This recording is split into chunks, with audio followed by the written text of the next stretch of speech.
Now recognize myself for a closing statement. I want to thank you all for attending today.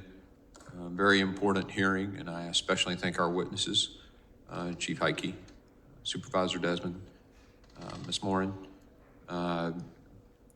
Sheriff Hathaway. Your testimonies, they've certainly stuck with me, and I know will continue to deeply affect the American people. Ms. Morin, my heart is with you and your family. I want to thank you for your courage today to tell Rachel's story. What happened is unimaginable. You're right, it was completely preventable. There are tons of stories like yours, thousands of American families. We have to put a stop to this. And to hear today from you that the person who did this to your daughter walked across our southern border, a policy that had been in place to do DNA testing, would have identified him as a murderer fleeing his own country, a policy that was done away with by this administration, led to the death of your daughter. And it'll be real hard to convince me otherwise. Mr. Heike, thank you for your valuable testimony. I want to thank you for your years of service to the country. You've kept our nation safe through 5 administrations. You've got firsthand experience. And what you said today in your 5 minutes, to me, is devastating to the policy decisions that this administration has made. You were very clear that they decreased returning people to other countries. They decreased detention, and it was purposeful policy changes, intentional. It led to massive increases in migration to our country. Then you were told to hide it so the media couldn't see it. You shared stories of human trafficking, sex trafficking of little girls. Secondary to this wave, because you're overwhelmed with resources, which was secondary to the policy changes. You told us today of the incredible, tragic increases in suicides amongst Border Patrol, and your exact words in your testimony correlated directly to the increase in migration caused by those failed policies and the removal of policies.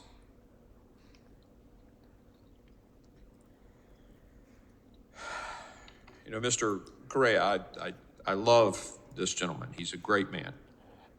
He talked about resources as the problem. And many people here have talked about, we got to have one of many, but okay. But if you implement policies and refuse to let people do their job, more people aren't going to solve the problem. And oh, by the way, H.R. 2, the bill we passed, increased the number of Border Patrol agents, but Mr. Desmond, we appreciate you being here with us today as well. San Diego County has seen some of the worst of this border crisis, and it does start at the top. It starts with President Biden and Vice President Harris, and I want to thank you for shedding some light on the situation in California and the realities of this crisis. And I really appreciated you talking about the fact that your state has ordered federal people and other people not to ask certain legal questions that are in the laws passed by this body. Ignore the laws. That's like saying, you know that Constitution that says this body writes the law, this body executes the law, this body adjudicates the law? We don't care about that. We're just going to pick and choose which laws we enforce. You don't like a law, you change it. That's a threat to democracy as far as I'm concerned. Sheriff Hathaway, I want to thank you for coming and for your service to your community. I totally disagree with you that the border wall is racist. I think that's absurd, and I really appreciate the question Mr. Crane had. Is a wall going to pick and choose which person it blocks? And I'll tell you, the last time I was at the border, it was a huge group of Russians coming in, and they're more white than I am. Stupid, actually. It's absolutely stupid to suggest that walls and the attempt to enforce our laws is somehow racist. But I do appreciate you coming. The truth is there are 2 competing visions for our country. That's it. On the one hand, some of us are fighting like hell to enforce the laws of our country, to go back to that Constitution that says this group writes the laws, this group enforces the laws. and we're prioritizing the well-being and the safety of American citizens. Yet, on the other hand, we have an administration led by President Joe Biden and Vice President Kamala Harris that couldn't care less about those laws, as evidenced by their actions, pure and simple. It is inescapably clear that the Biden administration and Harris, along with him, ended effective border policies with no alternatives in place to secure our border. They implemented an unlawful policy of mass catch and release, and they gutted interior enforcement, casting aside their responsibility to enforce the laws that they swore to uphold. And they have continued to deceive the American people about it. Let's hide these people. Let's fly them to Texas. The truth is, Americans no longer feel safe in their communities. A little baby crawling on a floor in a VRBO in Florida is dead because of the fentanyl brought across our porous, open southern border that a witness today said has been left wide open so that we can process more people into the country. Millions of Americans have lost loved ones to fentanyl. And Americans who can't afford housing, whose insurance premiums have shot up, forced to watch as lawbreakers, have been rewarded with free housing and benefits. And I think it was you, Sheriff Hathaway, earlier, talked about not impacting inflation. I'm sorry. If 12 million people walk into the country, we can't just suddenly make a dairy for milk. And there's this thing called the supply-demand curve, basic economics. If you increase the demand without a change in supply, the price is going to go up. It's just basic economics.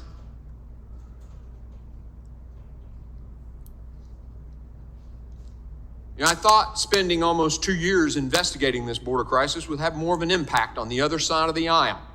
I thought laying out the human cost of this crisis, bringing in people like Ms. Morin, especially the cost of innocent women, children being trafficked, would have an impact. I thought telling the stories of those who've been victimized by criminal illegal aliens would weigh on their conscience. I thought bringing recognition to the memorandum written by the secretary telling his people to ignore the laws passed by Congress and let felons into the country instead of detaining them would make a difference. I thought laying out the financial cost of this crisis to the American communities would make them think twice. I thought explaining how the crisis is overwhelming law enforcement officers would garner a little sympathy. I thought laying out in painstaking detail how this crisis is compromising our national security. 8 ISIS guys caught in New York. Jordanians trying to storm a military installation. And the ISIS guys used the CBP-1 app. I thought it would be a wake-up call to the administration. I was wrong. Instead, we've been ignored and we've been maligned. This administration is just as unwilling to end this border crisis as it was when we began these investigations. And that crappy bill put together in the Senate to give them justification that didn't pass the Senate, by the way. So we talk about how, we should have, it didn't even pass the Senate. Of course, they bring up the cat story. I don't care about that. I care about Laken Riley, who is dead.